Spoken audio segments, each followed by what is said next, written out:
Hey there, Sharon Horne-Ellstrom here. Welcome to day 1990 of What You Up To Now, documenting the journey as I originally transitioned in 2017 from the brick and mortar corporate world of businesses to the online world of businesses. I spent decades in corporate America, over a quarter century actually, simultaneously working and building and growing and supersizing my own businesses.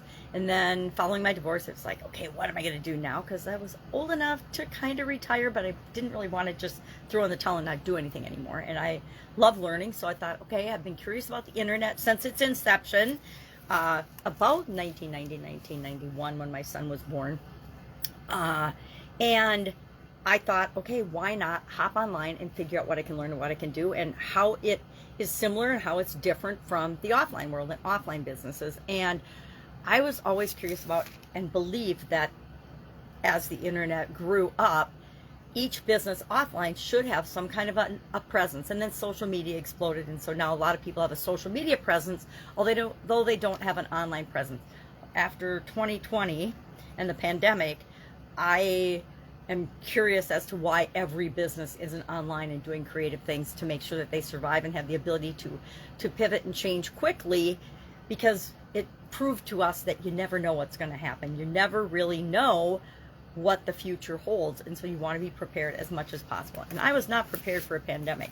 I don't think most people were. I definitely don't think the world was prepared. So today I created a couple of pieces of content. I do that every day. I've been doing it every day for going 5-6 years now. Well, since 2018. I didn't really start doing video and creating content on a regular basis until 2018. And that was when I did 3 annual challenges that year. First annual challenge that I'd done online. I've been doing challenges my entire life. I always challenged myself to do things. It was part of my goal setting process, was to set a challenge, set a goal, and then work toward that. And as I learned and grew and figured out what worked for me and what didn't work for me, I discovered that if I broke things down into little tiny bite-sized pieces, I could make them happen. And if I did something every day, and if I could make it automatic, it became automatic for me to achieve things that I wanted in my life. And so I teach that now, and I share that because if it works for me, I want to share it with as many people as I possibly can to put it to work for them as well. And part of that is a couple of things I did during the pandemic. One was not perfected, but played with this thing called the SOAP framework. It's a framework or a process. A framework is a process, right? It's like a funnel is a sales process. A funnel is a process. So I created, and I didn't create it, I've been using it for decades, but I actually named it something that made it easy to understand, easy to frame, an easy frame of reference, and easy to share and teach. And so right now we're going through in this year's annual challenge, the Get Your Goals annual challenge. We're focusing on relationships this month, the relationship area and aspect of our life. And I use a framework for setting goals and for my life, and that is a 9-part framework that I learned 7 parts of it from Tony Robbins back in the late 80s, the 1980s, I know. And he got it from Jim Rohn and from other gurus and teachers. But it's physical, mental, emotional, spiritual, financial, relationships, and contribution.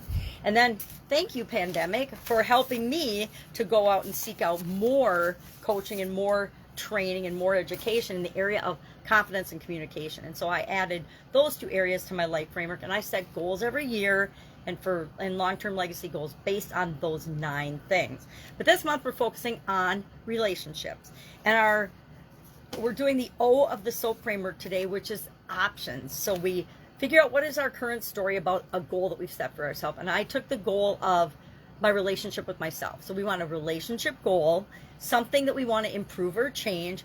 And I am continuously improving and always wanting to have a better relationship with myself, right? I want to become more self-aware. I want to understand myself better. I want to understand what makes me tick and what motivates me. I want to understand decisions and thoughts and feelings and beliefs that I have, because as I understand and unravel those, I can choose whether they're right for me now and I want to continue having them going forward, or I want to say, hey, that's from when I was 6 years old. I think I can let that go now. Or that's from my marriage, which, it's been over for a long time. Been divorced since 2015, I don't remember. Anyway, long time, right? So Do I want to keep any of that mind garbage? No, I want to let it all go. And that's part of becoming self-aware in my relationship with myself, improving my relationship with myself. So today we're talking about the O in the SOAP framework, which stands for options. We identify our current situation, we identify our desired situation, and that creates this gap between where we are and where we want to be.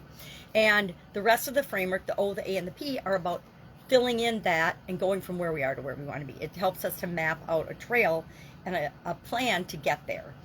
So we're exploring options. We're just brainstorming 10 different possible options to get a better relationship with myself, to go from my current to my desired state of my relationship with myself.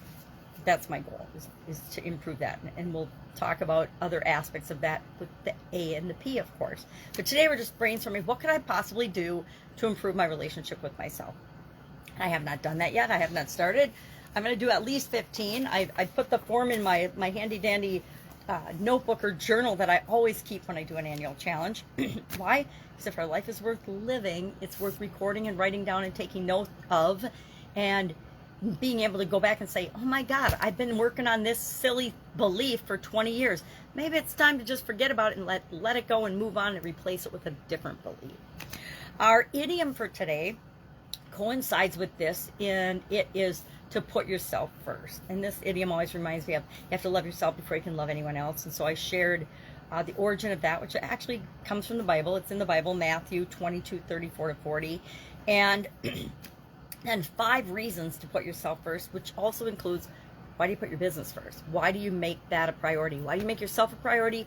Why do you make your business a priority? If your business isn't a priority for you, it's not going to be a priority for the other people involved in your business.